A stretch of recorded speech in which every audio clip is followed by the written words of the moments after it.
J'aurais dû le voir venir, mais assis à cette table de Noël entouré de toute sa famille, je pensais sincèrement que nous partagions juste un repas. Ses parents recevaient chaque année dans leur pavillon en banlieue parisienne. Dinde au marron, foie gras, tout le tralala traditionnel. Sa mère avait passé des jours à tout préparer. J'avais apporté le champagne et aidé à installer les chaises plus tôt dans l'après-midi. Nous sommes passés à table vers 15 heures. Son père découpait la dinde pendant que sa mère apportait les accompagnements. Sa sœur et son beau-frère étaient là avec leurs enfants. Son oncle, sa tante et sa grand-mère étaient assis en bout de table, comme toujours. Tout semblait normal au début. On se passait les plats, on parlait boulot et météo. Puis son cousin m'a demandé comment se passait mon travail. Avant que je puisse répondre, ma femme, Camille, m'a coupé la parole. Oh, tu sais, c'est toujours la même chose. Rien de passionnant. Elle a ri, mais il y avait une pointe d'agressivité. Il va au bureau, il rentre. C'est à peu près tout. Son beau-frère a gloussé. C'est le cas de la plupart d'entre nous. Camille a continué. Ouais, mais au moins vous avez des histoires intéressantes. Il ne fait pratiquement rien à la maison non plus. C'est moi qui gère tout. Je l'ai regardée. Elle souriait, mais son regard était perçant. Ce n'était pas une taquinerie affectueuse. C'était autre chose. Sa sœur a renchéri. Les hommes, hein? Ils n'aident jamais autant qu'ils le devraient. Ma femme a hoché la tête avec enthousiasme. Exactement. Je veux dire, je suis reconnaissante qu'il ait un emploi, mais honnêtement, c'est épuisant de devoir tout compenser. J'ai posé ma fourchette doucement. Compenser quoi, exactement? Elle a agité la main avec dédain. Oh, arrête. Ne sois pas sur la défensive. Je suis juste honnête avec ma famille. Sa mère a essayé de changer de sujet. Qui veut encore de la confiture d'érel? Mais Camille n'avait pas fini. Elle s'est adossée à sa chaise, s'adressant maintenant à toute la table. Je veux dire, soyons honnêtes, il est assez inutile à la maison. Je fais toute la cuisine, tout le ménage, toute l'organisation, et financièrement. Elle a ri à nouveau, plus sèchement cette fois. Disons simplement que je porte aussi la plus grande partie de ce fardeau. La pièce est devenue plus silencieuse. Son père s'est raclé la gorge, mal à l'aise. Son oncle a baissé les yeux sur son assiette. Je suis restée calme. C'est intéressant, sachant que je paie le crédit de la maison et la plupart des factures depuis 3 ans. Elle a levé les yeux au ciel. Oh, s'il te plaît. Tu agis comme si tu me faisais une énorme faveur. Ça s'appelle être marié. C'est ce que tu es censé faire. La femme de son cousin avait l'air gênée. Les enfants commençaient à s'agiter, sentant la tension. Puis sa grand-mère a pris la parole. Ça suffit. Tout le monde s'est arrêté. Mamie Solange avait 82 ans et n'élevait pas souvent la voix. Quand elle le faisait, on écoutait. Ma femme a essayé de sourire. Mamie, je suis juste. J'ai dit ça suffit. Sa grand-mère a posé sa serviette et a regardé directement ma femme. Tu veux parler de qui est inutile? Parlons de qui paie ton prêt d'école de commerce depuis 4 ans. Le visage de Camille est devenu blême. Quoi? La table est devenue complètement silencieuse. Sa grand-mère a continué, sa voix stable et ferme. La banque m'a appelé il y a 3 semaines. Ils voulaient appeler toi, mais ils avaient mon numéro en contact secondaire depuis que je me suis portée garante pour ton premier prêt étudiant. Ils confirmaient les virements automatiques. Ma femme a bégayé. C'est une erreur. Ils ont dû. Ce n'est pas une erreur.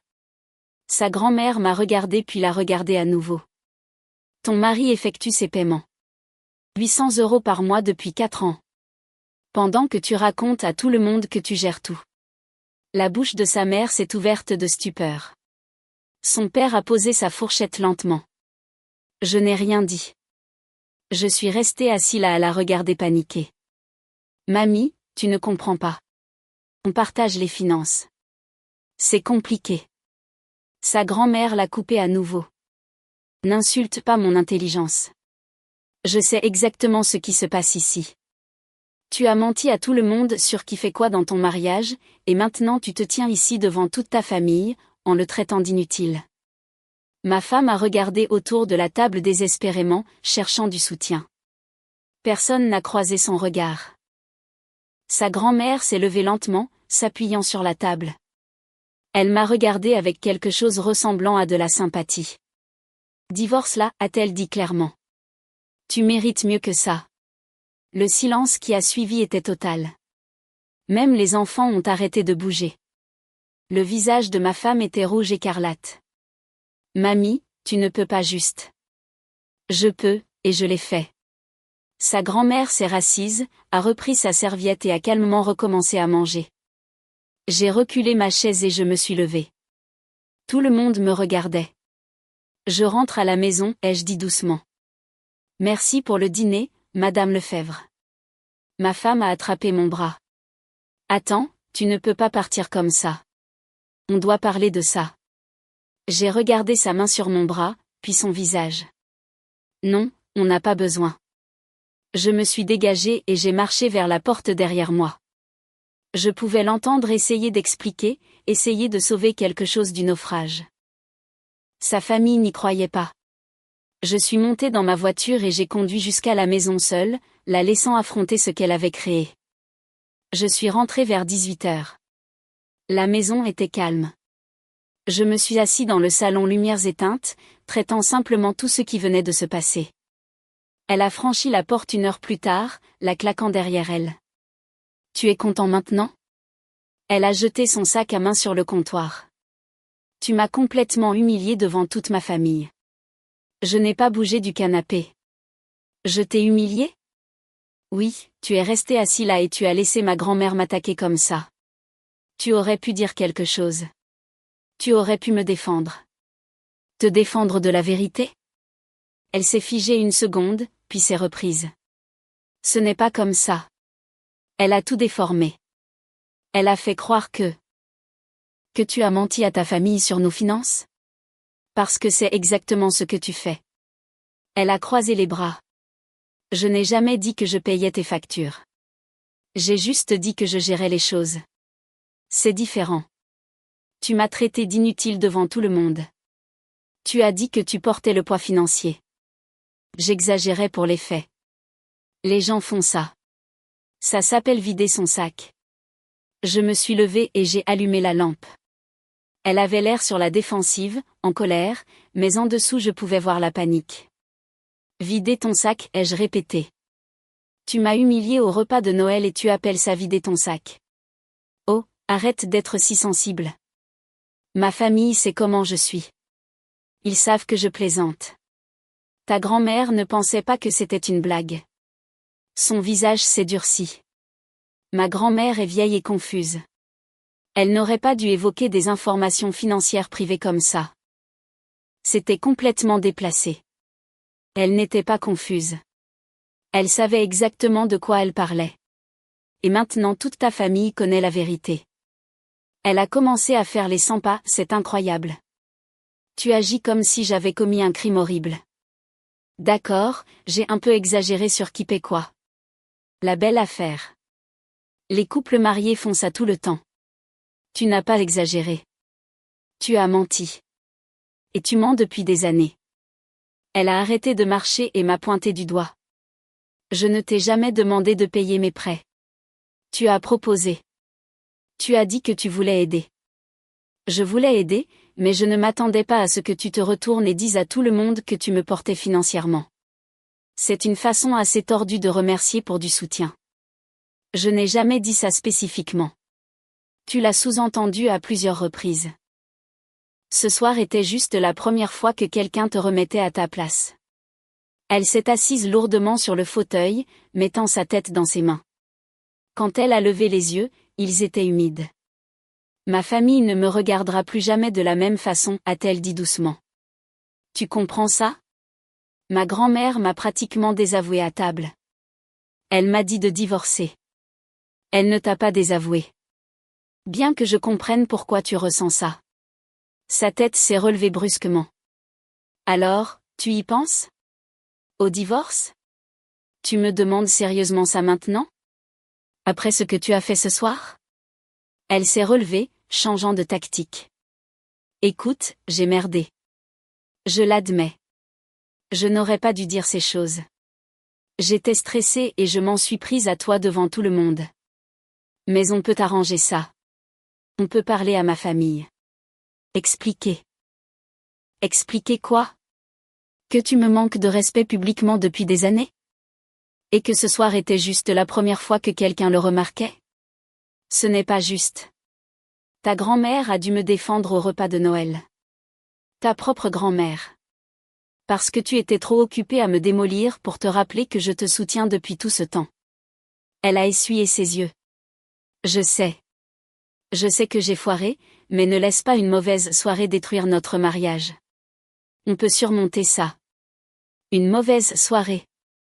J'ai secoué la tête. Ça s'accumule depuis des années. Tu as été méprisante, arrogante et ingrate. Ce soir, tu l'as juste dit à haute voix devant des témoins. Et alors? Tu vas juste abandonner après tout ce qu'on a construit ensemble? Qu'est-ce qu'on a construit? Une maison que je paie, des factures que je couvre pendant que tu prétends que tu me fais une faveur en existant. Elle a tressailli. C'est cruel. C'est précis. Elle s'est rassise, pleurant plus fort maintenant. S'il te plaît, on peut aller voir un conseiller conjugal. On peut travailler le dessus. Je m'excuserai auprès de ma famille. Je vais arranger ça. Tu ne peux pas arranger ça. Ta grand-mère a vu clair en toi. Tes parents ont vu clair en toi. Même ta sœur avait l'air mal à l'aise. Ils s'en remettront. Les familles se disputent. Ils pardonnent. Peut-être qu'ils te pardonneront. Mais moi, j'ai fini. Elle a levé les yeux brusquement. Qu'est-ce que ça veut dire? Ça veut dire que je ne suis pas intéressée à réparer ça. Tu m'as montré exactement qui tu es ce soir. Et ta grand-mère a confirmé ce que j'ai été trop aveugle pour voir pendant des années. Tu ne peux pas être sérieux. Je suis tout à fait sérieux. Tu peux dormir dans la chambre d'amis ce soir. Demain, on verra pour la suite. Elle s'est levée, en colère maintenant. Tu réagis de manière excessive. Une dispute et tu es prêt à jeter tout notre mariage.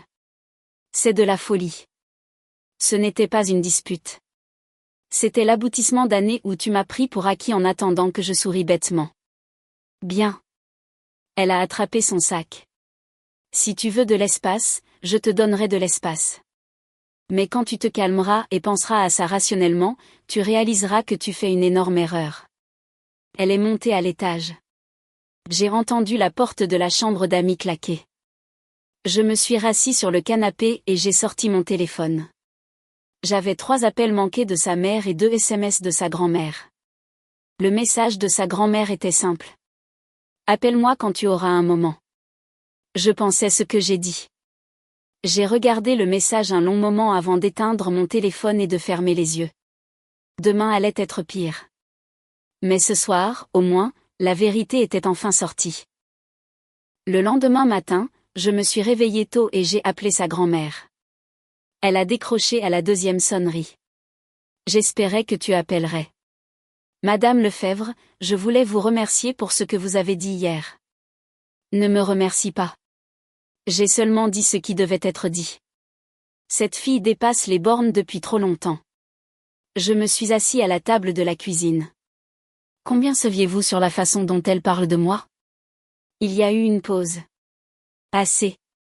Sa mère a mentionné des choses au fil des années. De petits commentaires ici et là sur le fait que tu n'étais pas assez ambitieux, pas assez sociable. J'ai toujours trouvé ça étrange étant donné que tu étais celui qui travaillait régulièrement et payait les factures. Elle leur a dit que je n'étais pas ambitieux, entre autres choses.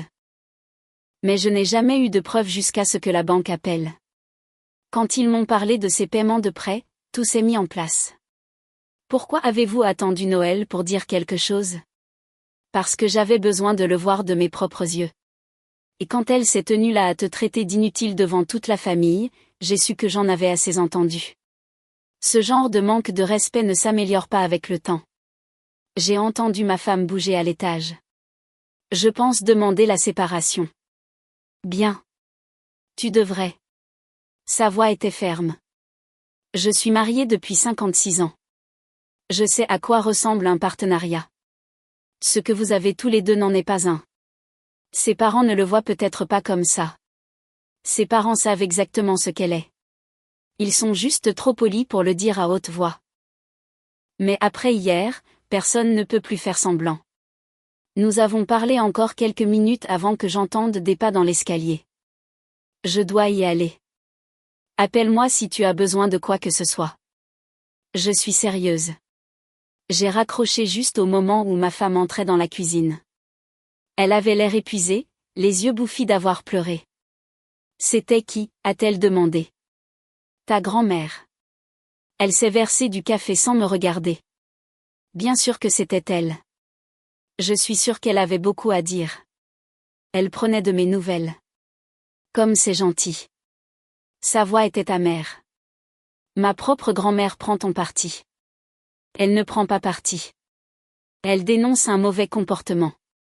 Elle a claqué la capsule de café. On peut ne pas faire ça maintenant? J'ai à peine dormi. Moi non plus. Elle s'est assise en face de moi à la table.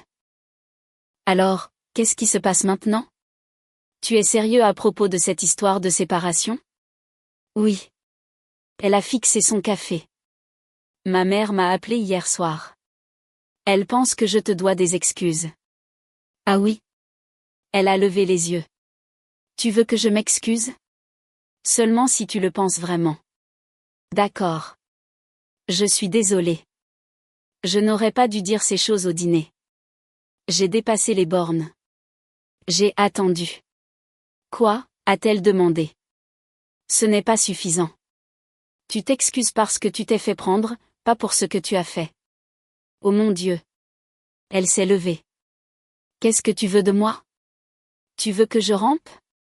Que je supplie? J'ai dit que j'étais désolée. Tu me manques de respect depuis des années. Des excuses ne réparent pas ça. Donc rien de ce que je dirai n'aura d'importance. Tu as déjà pris ta décision, en gros. Elle a attrapé son téléphone sur le comptoir. Je vais chez mes parents. Je ne peux pas gérer ça maintenant. C'est bien.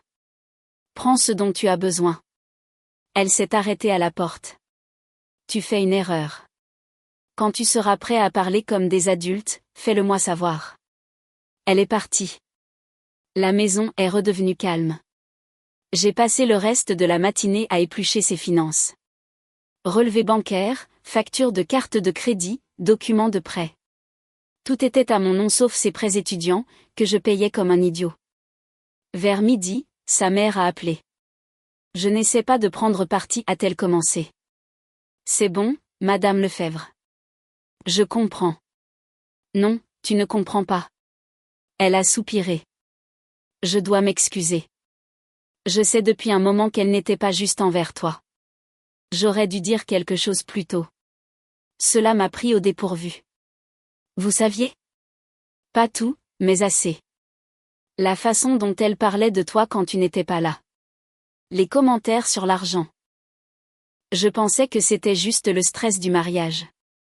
Je n'avais pas réalisé à quel point c'était profond jusqu'à hier.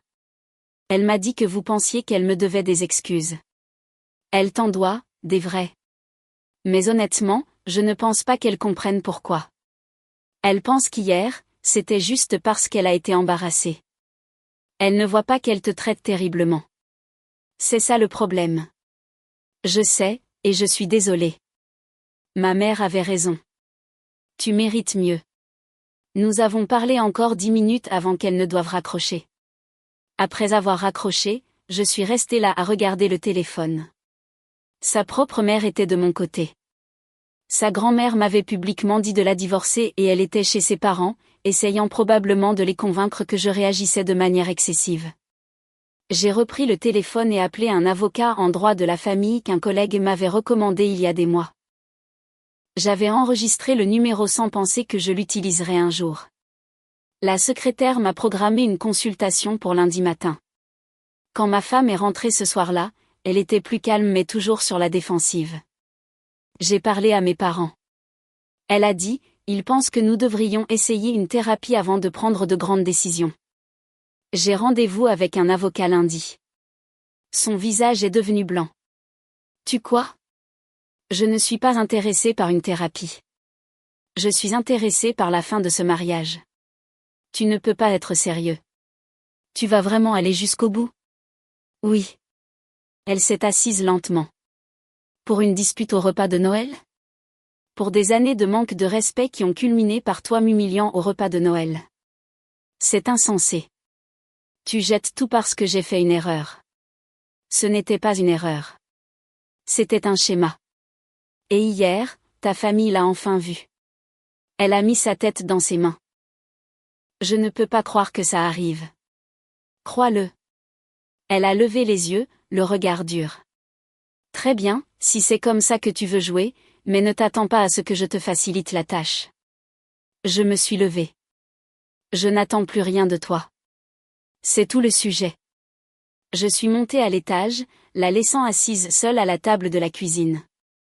Lundi ne pouvait pas arriver assez vite. Le week-end a été tendu.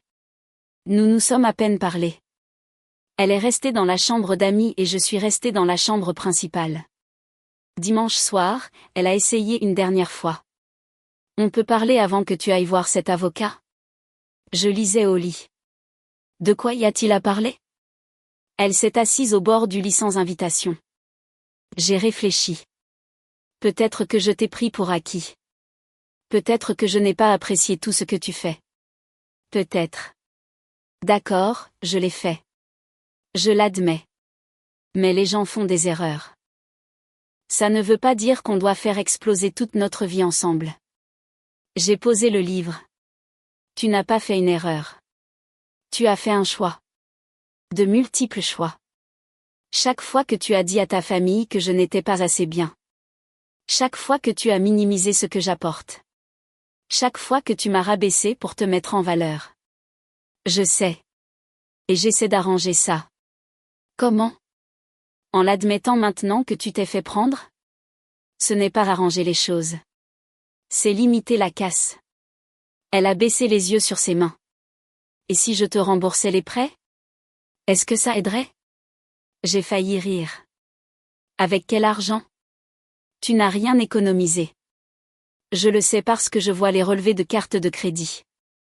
Son visage a rougi. Je pourrais prendre un deuxième travail. Je pourrais trouver une solution.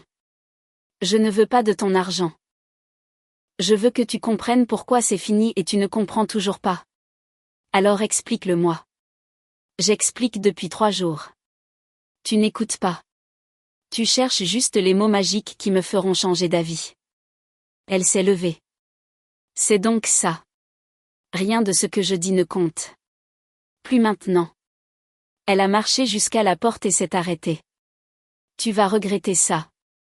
Quand tu seras seul et que tu réaliseras ce que tu as abandonné, tu vas le regretter. Je prends le risque. Elle est partie sans un autre mot. Lundi matin, j'ai rencontré l'avocat. Son nom était Maître Lemaire. Il avait la cinquantaine, calme et professionnel. Parlez-moi de votre situation, a-t-il dit. J'ai tout déballé. Le dîner de Noël, les années de soutien financier, l'humiliation publique. Il prenait des notes et hochait la tête occasionnellement. Vous êtes propriétaires ensemble? La maison est à mon nom. Je l'ai achetée avant notre mariage. Elle a emménagé après la noce. Compte bancaire commun? Un compte joint. J'y dépose mon salaire. Elle y a accès mais l'utilise rarement pour les factures. Surtout pour du shopping. Des enfants? Non. Il s'est adossé à son fauteuil. Ça devrait être simple. Pas d'enfants. Le bien immobilier est un bien propre et vous pouvez documenter les paiements de prêt. Voulez-vous réclamer cet argent? Non, je veux juste en sortir. Ça rend les choses plus faciles. Nous pouvons déposer une requête pour un divorce par consentement mutuel si elle accepte, ou pour faute. Si elle conteste, ça devient plus compliqué, mais d'après ce que vous m'avez dit, je doute qu'elle ait beaucoup d'arguments. Elle a dit qu'elle ne me faciliterait pas la tâche. Ils disent toujours ça. La plupart du temps, ils se calment une fois qu'ils voient la paperasse. La colère coûte cher au tribunal. J'ai signé la convention d'honoraires et j'ai quitté son bureau en me sentant plus léger que je ne l'avais été depuis des jours. Quand je suis rentrée ce soir-là, elle attendait dans le salon. Où étais-tu? Je te l'ai dit. L'avocat. Donc, tu l'as vraiment fait? Oui. Elle s'est levée, bras croisés. Très bien. On peut jouer à deux à ce jeu-là. J'ai appelé un avocat aussi. Bien. Tu devrais être représenté. Ça l'a déstabilisé. Tu ne vas même pas te battre contre moi là-dessus? Te battre sur quoi? Prendre un avocat? C'est ton droit.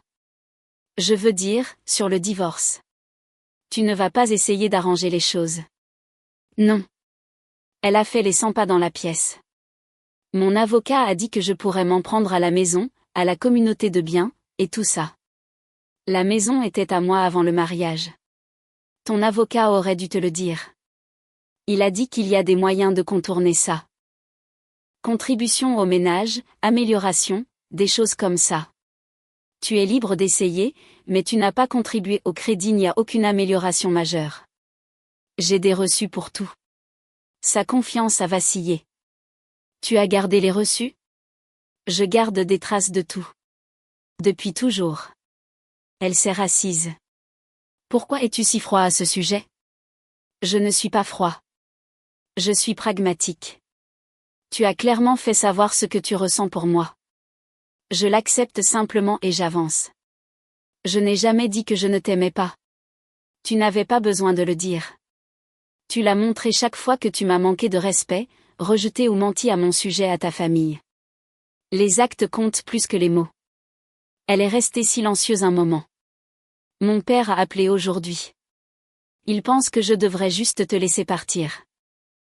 Il a dit que j'ai brûlé le pont, et qu'il n'y a pas de reconstruction possible. Ton père est un homme intelligent. Tout le monde prend ton parti. Toute ma famille. Tu sais ce que ça fait? Je sais exactement ce que ça fait. Je l'ai ressenti chaque fois que tu me rabaissais devant eux et qu'ils ne disaient rien. Elle a essuyé ses yeux. J'ai vraiment tout gâché, n'est-ce pas? Oui. Il n'y a rien que je puisse faire pour réparer ça? Non.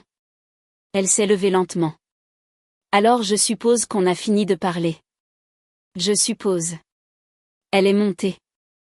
Je l'ai entendue au téléphone dans la chambre d'amis, rappelant probablement son avocat. Je me suis assis dans le salon et j'ai ouvert mon ordinateur portable. Maître Lemaire m'avait envoyé une liste de documents à rassembler. Relevé bancaire, avis d'imposition, preuve de biens propres. J'ai commencé à tout organiser dans des dossiers. Mon téléphone a vibré. Un SMS de sa grand-mère. Comment ça s'est passé avec l'avocat? Bien. On avance. Fier de toi. C'est le bon choix. J'ai posé le téléphone et continué à travailler. Plus vite je rassemblerais tout, plus vite ce serait fini. Pour la première fois depuis des années, j'avais l'impression d'être aux commandes de ma propre vie. La procédure a avancé plus vite que prévu. En 2 semaines, Maître Lemaire avait préparé la convention. Elle a reçu les papiers chez ses parents où elle passait la plupart de ses nuits. Son avocat a contacté le mien avec une liste de demandes. Elle voulait la moitié de la valeur de la maison, une prestation compensatoire, et des dommages et intérêts pour préjudice moral. Maître Lemaire m'a appelé après l'avoir examinée. C'est une liste fantaisiste. Elle n'a aucune base légale pour tout ça. Alors, qu'est-ce qu'on fait? On répond avec les faits. Bien acquis avant le mariage, finances séparées documentées, et aucun motif pour une prestation compensatoire puisque vous travaillez tous les deux et que le mariage a été de courte durée. Son avocat va à la pêche. Est-ce que ça va aller au tribunal? Seulement si elle veut gaspiller de l'argent. Très probablement, son avocat va lui expliquer la réalité et elle acceptera un accord. Il avait raison. 3 jours plus tard, son avocat a envoyé une proposition révisée. Elle a abandonné la demande sur la maison et les bêtises sur le préjudice moral. Elle voulait seulement garder sa voiture et ses effets personnels. C'est raisonnable, a dit Maître Lemaire. Je recommande d'accepter et d'avancer. J'étais d'accord. Début décembre, nous avions un accord. Elle prendrait sa voiture, ses vêtements, et tous les meubles qu'elle voulait de la chambre d'amis. Je garderais la maison, ma voiture et tout le reste. Elle assumerait la responsabilité de ses propres prêts étudiants à l'avenir. Le jour où nous avons signé les papiers finaux, je l'ai vue sur le parking du cabinet d'avocat. Elle semblait plus petite, d'une certaine manière. Fatiguée. On peut parler une minute, a-t-elle demandé. Si tu veux. Nous nous sommes assis sur un banc dehors. Il faisait froid, mais aucun de nous n'a suggéré d'entrer. J'ai parlé à ma psychologue. Elle dit qu'elle pense que j'ai des problèmes d'estime de soi et que je te rabaissais pour me sentir mieux. Ça semble assez juste. J'y travaille, si ça vaut quelque chose. C'est bien. Tu devrais y travailler. Elle m'a regardé. Est-ce que tu me détestes? Non. Je suis déçue. Mais je ne te déteste pas. Ma grand-mère ne me parle toujours pas. Ma mère à peine. Mon père me regarde juste comme s'il avait honte. Ils reviendront vers toi finalement. Les familles font ça. Tu as l'air assez sûr de toi. Parce que je connais ta famille.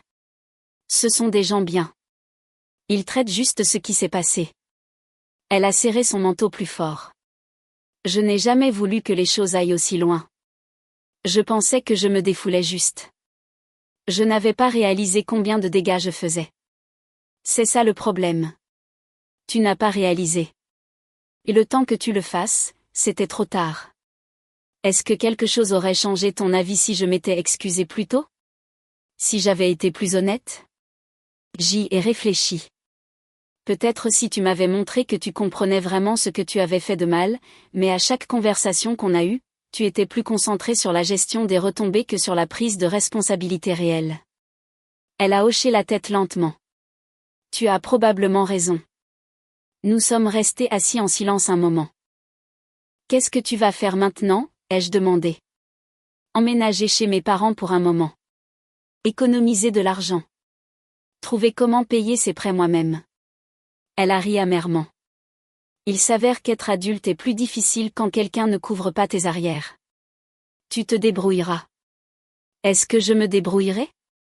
Je veux dire, je m'en sortirai. Elle s'est levée. Eh bien, je suppose que c'est tout. Je suppose. Elle a marché vers sa voiture sans se retourner. Je l'ai regardée s'éloigner, puis je suis entrée pour signer les derniers documents. Maître Lemaire m'a serré la main. Félicitations. Vous êtes officiellement célibataire. Merci. Des projets pour les fêtes? Le calme. Juste moi et un peu de paix et de tranquillité. Il a souri. Ça a l'air parfait. Je suis rentrée chez moi en début d'après-midi. La maison semblait différente, plus vide, mais pas d'une mauvaise manière.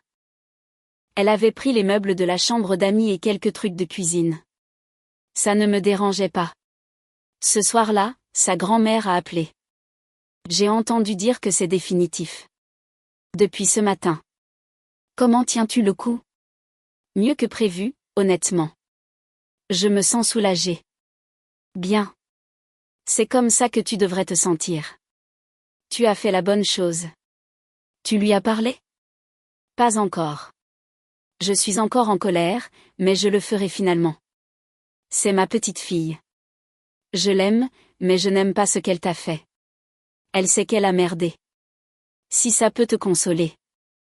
Pas assez pour réparer le mariage, mais c'est quelque chose. Nous avons parlé un peu plus longtemps. Elle m'a invité au dîner de Noël, ce qui m'a surpris. Vous n'êtes pas obligé de faire ça, ai-je dit. Je le veux. Tu es de la famille, divorce ou pas. En plus, ça la rendra folle. J'ai ri.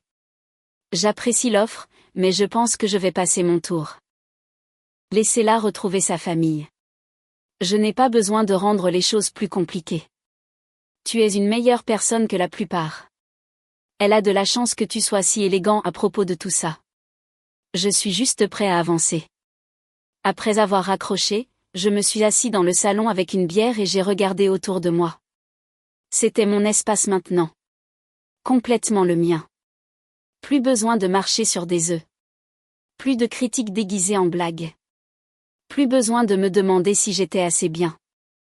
J'ai sorti mon téléphone et fait défiler les messages. Quelques amis m'avaient contacté après avoir appris pour le divorce. Un pote m'a invité à une soirée poker la semaine prochaine. Un autre a proposé d'aller déjeuner. J'ai répondu aux deux. Oui pour le poker. Oui pour le déjeuner. Oui pour aller de l'avant. La maison était calme, mais c'était un bon calme. Le genre où l'on peut vraiment penser. Le genre où l'on peut respirer. J'ai fini ma bière et je suis allée me coucher tôt. Demain était un nouveau jour.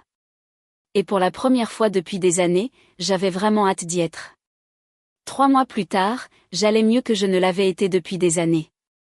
La maison était entièrement à moi maintenant. J'ai repeint la chambre d'amis et les transformés en bureau. J'ai acheté de nouveaux meubles, fait en sorte que l'endroit m'appartienne vraiment au lieu d'être juste un espace que j'occupais. Le travail se passait bien, même boulot, même routine, mais sans le stress constant de rentrer à la maison pour des critiques. Tout semblait plus léger. Mon patron l'a remarqué, m'a dit que je semblais plus concentrée. J'ai renoué avec des amis que j'avais perdus de vue pendant le mariage. Les soirées poker sont devenues une habitude. J'ai commencé à aller à la salle de sport avec mon collègue Guillaume. Rien de fou, juste rester actif et sortir de la maison. Sa grand-mère et moi sommes restés en contact. Elle m'appelait toutes les quelques semaines pour prendre des nouvelles. Elle a finalement recommencé à parler à mon ex, mais gardait ses conversations séparées des nôtres. Elle va bien, m'a dit sa grand-mère en février. Elle a son propre appartement. Elle gère enfin ses prêts. Elle demande de tes nouvelles parfois. Qu'est-ce que vous lui dites? Que tu vas bien. Parce que c'est le cas. J'ai croisé sa mère au supermarché en mars. C'était gênant pendant environ 10 secondes, puis elle a souri. Tu as l'air bien, a-t-elle dit. Merci. Comment allez-vous? Bien. Occupée avec les petits-enfants. Elle a marqué une pause. Je suis contente que tu ailles bien. Tu le mérites. J'apprécie. Elle a hésité, puis a ajouté, elle apprend doucement, mais elle apprend. C'est bon à entendre. Nous avons discuté quelques minutes de plus avant de partir chacun de notre côté. Ce n'était pas inconfortable, juste deux personnes qui étaient liées, reconnaissant que la vie continue. Je n'ai jamais croisé mon ex directement. J'ai appris par sa grand-mère qu'elle avait 2 emplois maintenant pour couvrir ses dépenses. Elle voyait quelqu'un de nouveau, bien que ce ne soit pas sérieux, et allait voir un psy régulièrement. Une partie de moi était contente qu'elle reçoive de l'aide. Une autre partie de moi s'en fichait complètement. Elle n'était plus ma responsabilité. Au printemps, je pensais à peine au mariage. Quand je le faisais, c'était comme se souvenir de quelque chose qui était arrivé à quelqu'un d'autre. Le type qui payait les prêts de sa femme pendant qu'elle disait à tout le monde qu'il était inutile semblait être une personne différente. Je n'étais plus ce type. Un samedi d'avril, je travaillais dans le jardin quand mon voisin Michel s'est approché. Et, je fais un barbecue le week-end prochain. Tu devrais venir. Viens accompagner si tu veux. Je serai là. Juste moi par contre. Ça marche. La sœur de Julie sera là. Elle est célibataire si ça t'intéresse. J'ai ri. Je ne cherche rien pour le moment. C'est juste. L'offre tient toujours si tu changes d'avis. Le barbecue était détendu et décontracté. La belle-sœur de Michel était sympa. Nous avons parlé de travail, de musique et de rien de lourd. Elle m'a donné son numéro. J'ai dit que je lui enverrais un SMS. Peut-être que je le ferai, peut-être pas. Le fait est que je pouvais. J'étais libre de faire ce choix sans m'inquiéter de ce que quelqu'un d'autre penserait ou comment il le tournerait à leur famille. Ce soir-là, je me suis assis sur ma terrasse avec une bière et j'ai regardé le jardin. J'avais planté de nouveaux arbres en mars. Ils étaient petits maintenant, mais ils grandiraient. Je serais là pour le voir. Mon téléphone a vibré. Un SMS de sa grand-mère. Je pense à toi. J'espère que tu vas bien. J'ai souri et répondu. Ça va super. J'espère que vous aussi, toujours. Tu es un homme bien. N'oublie pas ça. J'ai posé le téléphone et fini ma bière. Le soleil se couchait, rendant tout orange et rose. C'était calme à part les oiseaux et le bruit lointain de quelqu'un tondant sa pelouse. C'était ma vie maintenant. Simple, paisible, la mienne. Pas de drame, pas de critique, pas besoin de marcher sur des œufs ou de me demander si j'étais suffisant. J'étais suffisant. J'avais toujours été suffisant. Il a juste fallu perdre quelqu'un qui ne pouvait pas le voir pour enfin le croire moi-même. Je suis rentrée, j'ai fermé à clé et je me suis préparée pour aller au lit. Demain, je retrouvais Guillaume pour le petit déjeuner, puis je travaillerai encore un peu sur le bureau. Des trucs normaux. Des trucs bien. En éteignant les lumières, j'ai pensé brièvement à ce repas de Noël, à sa grand-mère se levant et disant la vérité. L'expression sur le visage de mon ex-femme quand ses mensonges l'ont rattrapée. Je ne ressentais plus de colère à ce sujet. Je ne ressentais pas grand-chose à part de la gratitude. Reconnaissant que sa grand-mère se soit assez souciée pour parler. Reconnaissant d'avoir écouté. Reconnaissant d'avoir eu la force de partir au lieu d'accepter des miettes et d'appeler ça de l'amour. Je me suis mis au lit et j'ai fermé les yeux. La vie était belle et elle ne faisait que s'améliorer.